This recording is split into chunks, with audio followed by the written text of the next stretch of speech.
অসাধারণ দুর্দান্ত জয় পেল বাংলাদেশ।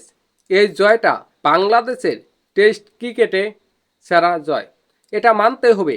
কারণ এই দলে ছিল না মুশফিকুর রহিম, মাহমুদুল্লাহ রিয়াদ, সাকিব আল হাসান, বাংলাদেশের নিয়মিত ক্যাপ্টেন শান্ত, এরা কেউ দলে ছিল না। তবু বাংলাদেশ দুর্দান্ত খেলেছে, অসাধারণ খেলেছে। ওয়েস্ট ইন্ডিজের সাথে 101 রানে জয়লাভ করেছে। এটা কোনোভাবে ছোটো করার নয়, এটা কোনোভাবে হালকা করার নয়। বাংলাদেশের জয় অসাধারণ জয়। বাংলাদেশ প্রথম ইনিংসে 164 রান করে।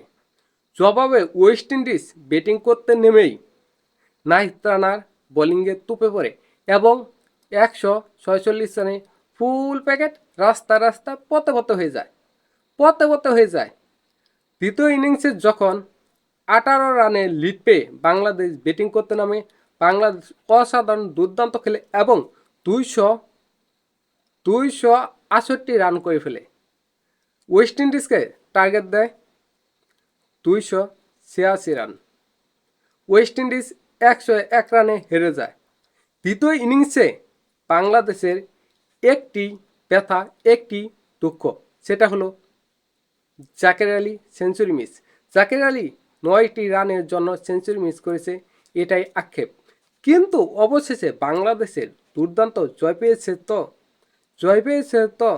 যেমন প্রথম ইনিংসে নাহিদ রানা ওয়েস্ট ইন্ডিজকে সুবল মেরেছে, তেমনই দ্বিতীয় ইনিংসে তাইজুল ওয়েস্ট ইন্ডিজকে সুবল মেরেছে।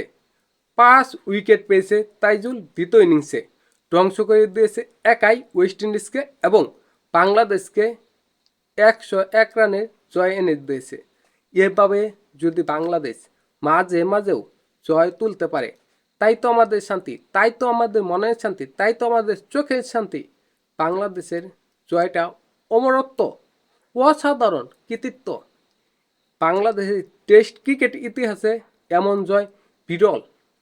আমরা চাই মাঝে মাঝে বাংলাদেশ এমন জয় এনে দেখ এবং আমাদের মনে একটু শান্তি, একটু আশা, ক্রিকেটের প্রতি একটু ভালোবাসা এনে দেখ।